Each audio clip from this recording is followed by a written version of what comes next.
dari atas kayak ada yang ngetawain. Hmm. Pertama cewek satu, dia takut nih mau turun lagi, terus depannya ada apa sih namanya, ada cewek, dia pendek terus rambutnya panjang. Hari lahir itu tidak ada di Al-Quran. Al-Quran itu apa?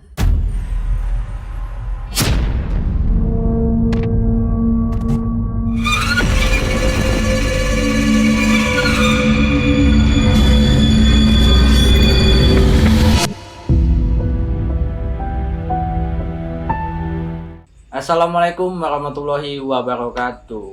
Apa kabar teman-teman semuanya? Berjumpa lagi dengan saya, Atta. Saya harap teman-teman diberikan kesehatan, dilancarkan segala urusannya. Oke teman-teman, alhamdulillah kita sudah memasuki bulan suci Ramadan. Semoga puasa kita di tahun ini diberikan kelancaran dan barokah. Baiklah, pada malam hari ini kita kedatangan tamu sekaligus narasumber yang tentunya akan membagikan cerita dan pengalaman pribadinya. Bagaimana ceritanya? Langsung saja ke narasumbernya. Apa kabar Mas Diki? Alhamdulillah baik. Apa nih Mas kegiatan Mas? Kegiatan saya paling ke sawah. Ke sawah Mas? Iya, ke sawah. Oh ya lupa Mas ini Mas. Apa kabar nih Mas? Alhamdulillah baik. Oh, katanya itu masih lancar Mas kegiatan pekerjaannya. Kalau pekerjaan ya corona ini kan jadi agak ya inilah tersendat. Tersendat Mas ya? mm-mm. Ngomong-ngomong hobi kita sama nih Mas di apa pariwisata ya Mas? Bidang pariwisata. Kok bisa berkecimpung di pariwisata tuh? Kenapa sih Mas? Ya gimana ya? Dulu saya itu pas lulus sekolah pernah saya kerja di tukang bakso. Itu kurang lebih cuman 2 hari saya keluar.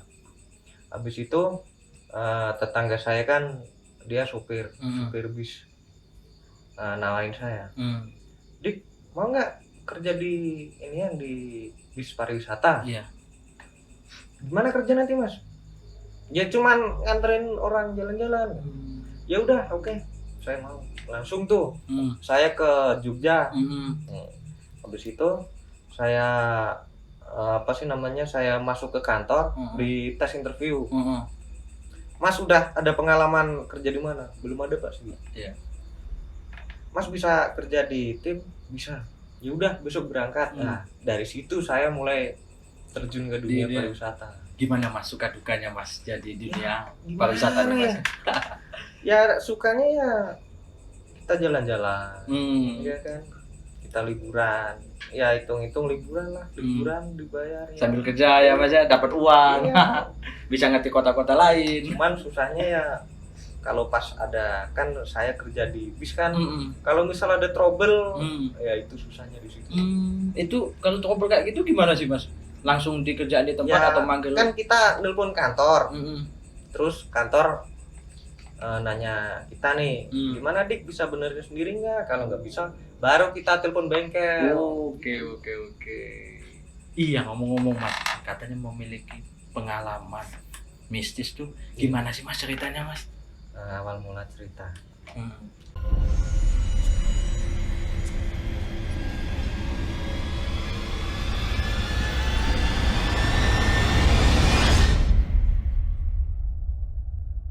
Beberapa bulan yang lalu, Iya. saya kan lagi tidur nih. Posisi rumah kan ada yang di atas, ada yang di bawah. Jadi tingkat, tapi bukan tingkat yang rumah biasa, cuman di atas ada gudang, terus ada kamarnya doang, itu doang. Habis itu jam berapa? Jam 2 malam kalau nggak salah. Adik saya turun bangunin saya. Mas bangun Mas. Terus saya bangun. Ada apa nih? Temenin gua Mas. Gue takut nih gua diganggu mulu. Gua bangun, saya bangun. Terus cerita tuh, digangguin kenapa? Jadi gini Mas, gua kan pas mau tidur, terus ini gua biasalah sebelum tidur gua ngaji, gua ini. Nah pas gua tidur, dalam mimpi gua katanya gue kan apa sih mau turun dari atas, terus kok ada yang aneh, nengok ke kamar mbak saya. Jadi kan rumahnya gimana ya, turun gini, terus langsung ke depan, yang kanan kamar kakaknya, terus yang samping kiri kamar bapak ibu, terus maju ke depan lagi udah ginian apa namanya, pintu rumah utama. Gitu. Dia turun, terus nengok sebelah kanan, kok ada yang aneh, kayak ada sinar apa sih, sinar putih terang, kayak senter kayak itu. ya kayak apa ya, kayak ya pokoknya terang dah. Dia cuek, dia iniin aja, terus maju lagi, dia nengok kamar yang sebelah kamar ibunya, sama Ada cahaya Iya, lagi. ada cahaya lagi. Terus dia maju ke depan, nengok tuh, buka jendela, kayak ada orang yang tinggi gede gitu. Terus tapi nggak ini apa namanya, yang orang tinggi hitam nggak ganggu, nggak ini, cuman diem aja. Habis itu dia masuk lagi, naik ke atas. Dari situ, dari atas kayak ada yang ngetawain. Pertama cewek satu, dia takut nih, mau turun lagi. Terus depannya ada apa sih namanya, ada cewek, dia pendek terus rambutnya panjang. Berarti dua perempuan ya? Iya, dua perempuan. Dia langsung turun lari. Yang dua cewek tadi tuh, dia apa namanya, langsung nyalip. Nah, adik saya itu lari ke depan, terus nyampe depan rumah, dia ngelihat kayak ada gerbang tinggi. Gerbang tinggi, yang satu cewek tadi bisa lolos dari gerbang, yang satunya yang kecil tadi dia berat, mau lari berat. Terus sama adik saya dipegangin rambutnya gitu, sambil dibacain apa sih, nggak tahu, surat dibacain. Terus yang cewek tadi dia ketawa sambil teriak-teriak, gini teriaknya, Hari lahir itu tidak ada di Al-Quran. Al-Quran itu apa? dia sambil terugah kan. Yang perempuan yang nggak bisa keluar dari pagar itu tadi? Yang bisa keluar itu. Yang bisa keluar dari pagar. Yang dia pegangin, dia cuman apa sih namanya, orang dibacain surat-suratnya kepanasan mungkin ya. Iya. Dia lemes. Habis itu adik saya mulai sadar, tapi masih baca surat-surat sambil tangannya gitu, posisi tidur. Dia sadar, ketakutan kan dia ke bawah, ambil air wudhu, dia sholat tahajud. Pas sholat tahajud rakaat pertama, dia jadi apa sih namanya, pas gini takbir, pas takbir dia ada yang aneh, kan kasurnya tinggi gitu kan, casan di bawah, terus HP-nya di atas. Otomatis kan kabel apa sih namanya, ngegantung ya kan. Ya. Itu kabel kayak ada yang mainin, ada yang narik. Dia udah takut sebenarnya. Terus adik saya gini, saya niatnya mau sholat, saya nggak takut, sebenarnya takut. Habis itu rakaat kedua, dia kayak dengar apa sih namanya, kan di atas ada perabotan buat masak, di gudang kan namanya.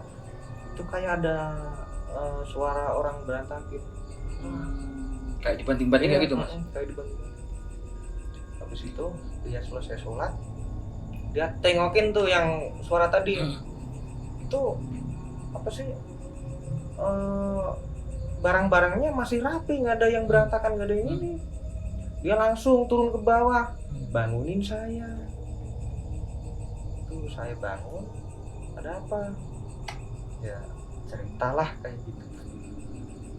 Mas, minum mas, sambil diminum mas. Ya. Jadi mas, saya nyimak dari cerita mas ini mas, itu kejadian di rumah sendiri atau di mana sih mas? Iya, di rumah sendiri. Di rumah sendiri. Tepatnya di Bogor, Parung. Apa sih namanya, desa Sasak Panjang. Itu kayak perumahan pensiunan lah kayak gitu. Yang perempuan dua tadi itu melihatkan wujud ke adik. Iya. Mas, dalam mimpi dia melihat wujud, tapi nggak ganggu atau mau bisa dicekek kan kalau kita dengar cerita-cerita ada yang nyekek atau gimana itu enggak dia enggak, cuman apa sih namanya, cuman menampakkan saja kayak itu, menampakkan diri. yang hitam itu mas apa itu mas, bisa di kayak apa sih mas wujudnya itu Dia mas? cuman apa sih, orangnya tinggi gede hitam, tapi dia nggak ganggu, nggak gerak sama sekali, nggak, cuman diem doang. Bisa diomongin genderuwo bukan itu mas? Ya bukan sih, Bukan mas. cuman kayak orang tinggi gitu, cuman nggak ganggu. Jadi setelah itu gimana mas? Setelah itu ada sholat pas abis bangunin saya kan, dia cerita gini. Nah kebetulan kan di apa sih namanya, jadi kan ini teras rumah. Yang buat saya duduk sama adik saya tuh depannya gerbang.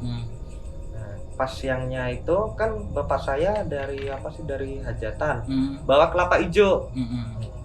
Habis itu dia cerita, nih mas, adik saya cerita nih mas, gua tadi ini di apa namanya, di dalam mimpi gua narik rambut si cewek di sini nih, pas di kelapa hijaunya.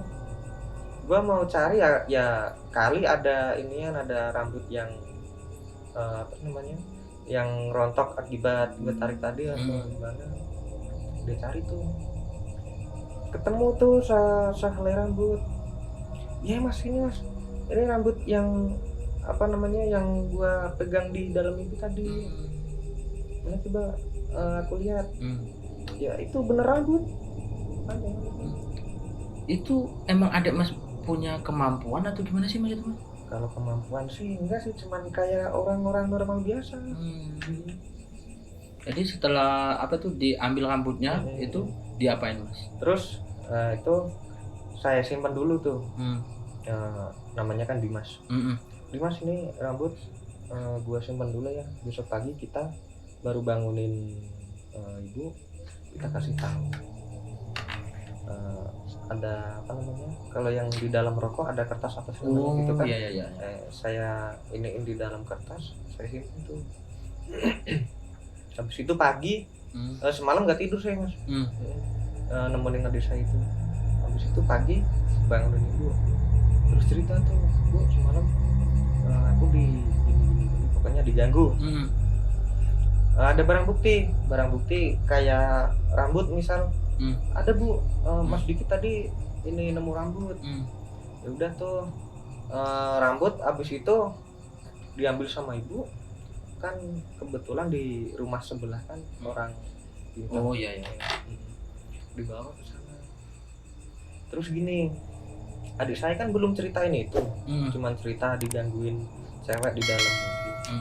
Terus si orang pintar tadi bilang gini, ini bukan apa sih namanya, bukan kuntilanak, tapi ini wujudnya biarawati kayak yang di, mohon maaf, gereja. Oh iya. Kayak gitu. Kan malam itu nggak tidur mas. Iya. Itu ada gangguan atau apa, ada nggak mas? Gangguan Disitu lagi mas setelah mimpi ada itu? Ada. Apa itu? Kan di atas kayak inian kan lantainya kayu. Itu kayak ada orang yang jalan srek. Nah habis itu kayak ada apa namanya, kalau macan gimana sih, meraung gimana sih, ada juga kan Aungan macan nggak itu mas? aungan macan. Ketika yang dapat rambut itu tadi ya mas, gangguannya itu tadi mas ya? Cuman itu. Jadi setelah dibawa ke orang pintar, katanya tadi apa mas? Kayak ada nggak hal yang lain mas itu disampaikan selain ya gitu? Ya mungkin cuman itu mas, cerita dari saya, pengalaman dari saya. Segitu. Oke Mas Diki, terima kasih banyak Mas Diki telah meluangkan waktunya datang ke Kacamata Batin. Saya tunggu cerita-cerita selanjutnya Mas. Siap mas. Saya ada satu pertanyaan nih Mas. Masalah gerbang putih itu apa sih Mas? Apa sih ya? Jadi kayak kalau orang Jawa kan nyebutnya pager. Pager gaib. Jadi pas itu kan paginya saya sama adik saya sama ibu saya kan ke rumahnya orang pintar. Itu bilang pagerannya cuman apa sih, depan sama samping sama belakang, yang atas masih kosong. Ya mungkin yang apa namanya, yang biarawati tadi masuknya lewat atas ya. Baiklah teman-teman, itulah cerita dari narasumber kita, Mas Diki. Buat teman-teman, jangan lupa like, comment, and subscribe, dan nyalakan lonceng notifikasinya biar teman-teman tidak ketinggalan video-video terbaru dari Kacamata Batin. Saya Atam, sampai jumpa di cerita selanjutnya. Kamera, rolling, action. Ayo Dik, lagi ambil. Oke lah Mas, terima kasih banyak telah meluangkan waktunya datang ke Kacamata Batin. Saya dan teman-teman mengucapkan selamat menunaikan ibadah puasa.